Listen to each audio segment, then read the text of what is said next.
Good day, everyone. This is still me, Teacher Girly, and for today's speaking lesson, we will in words with suffixes ans and ant. Now, what do we mean by suffixes? Let us all pay attention in the video.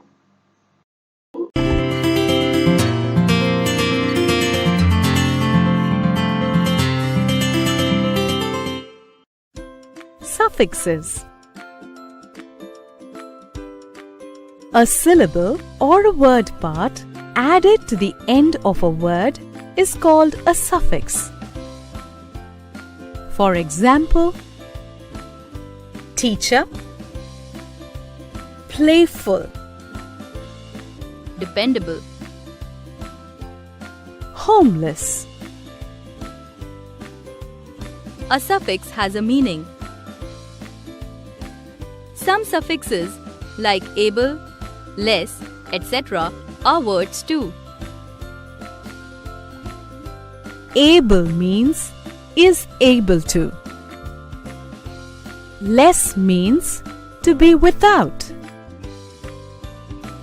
Full means to be full of. Means one who can. Remember, a suffix changes the meaning of the word.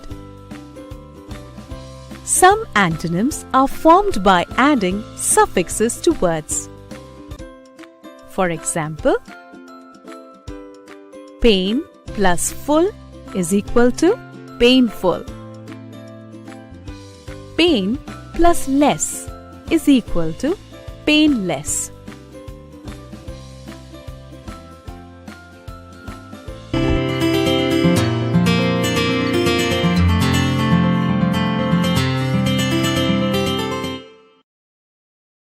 There are so many examples of suffixes, but today we will only focus in discussing two, and that are ant and ants.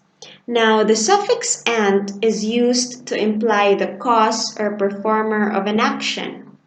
The suffix ant is attached to some verbs to form adjectives. Example, please plus ant equals pleasant. We also have import plus ant that makes important. So both please and import here are verbs. When you add ant to both words, it becomes pleasant and important, which are both adjectives. The suffix ant is also attached to some verbs to form nouns. So example, serve plus ant equals servant. We also have assist plus ant equals assistant. So both serve and assist are verbs. When you add ant to both, it becomes servant and assistants, which are both nouns. Okay?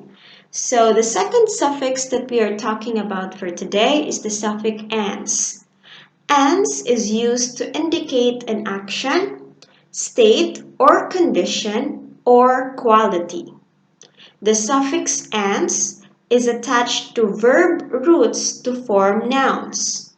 Example, appear plus ans equals appearance. We have resemble plus ans equals resemblance. So both appear and resemble here are verbs. When you add the suffix ans to both words, it becomes appearance and resemblance, which are both nouns. Okay? So, a suffix ans can also be attached to adjectives ending in ant to form a noun. So this example will be stated in our next video with an audio. So take note and notice when the sentence is used in when the word is used in the sentence so that we can go ahead and discuss after, okay? So there are so Page 23. Word study. D. Listen and read the words. Look them up in the dictionary. Circle ants or ant in each word. Then listen to the sentences. Write the ants or ant word you hear sentences. Write the ants or ant word you hear in the correct space. Fragrance, arrogance, ignorance, fragrant, arrogant. 1. This flower has a nice fragrance. 2. We should try to have knowledge, not ignorance. 3. Arrogance is not a good thing to have. The ignorant man never went to school. 5. No one liked the arrogant boy. 6. She always buys very fragrant soap. Page 23. Word study. D. So let's go ahead and define those words. So we will notice two main words used here, noun and adjective. So noun is a name of a person, things, place, idea. So basically a noun is a name. An adjective is the word that describes the noun, okay? You have to remember that. So first word here, fragrance. Fragrance is a noun. It is a name of a pleasant or sweet smell. Now, a fragrance comes from the adjective fragrant. Fragrant describe having a pleasant or sweet smell. So example number 1. The cherry blossom tree in the spring can have a very lovely fragrance. So the word fragrance here is the word, refers to the name of the smell that the cherry blossom tree have. Sentence number 2. These flowers are very fragrant. So the word fragrant here describes how the flowers smell. Next word, ignorance is a noun. Ignorance is a name for those lack of knowledge or information. And ignorant is an adjective, refers to lacking knowledge or awareness in general. So example number 1, ignorance can cause low scores during exams. So ignorance here is the subject of the sentence. Number 2, Dave studies a lot because he doesn't want to be ignorant. So the word ignorant here is used to describe the person who Dave does not want to be. Okay?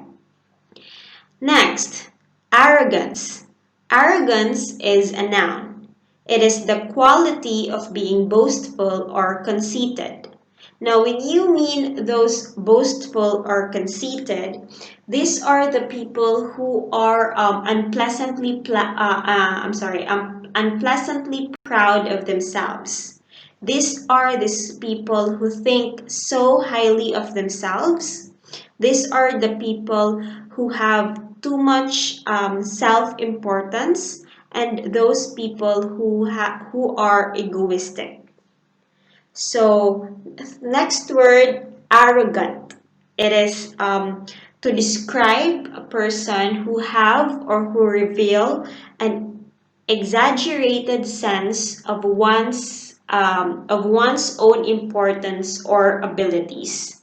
For example, after she ranked first place, her arrogance was really bad. So the arrogance here implies the the name of the attitude that she is having.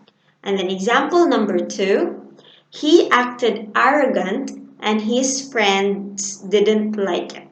So arrogant here describes how he acted. Okay?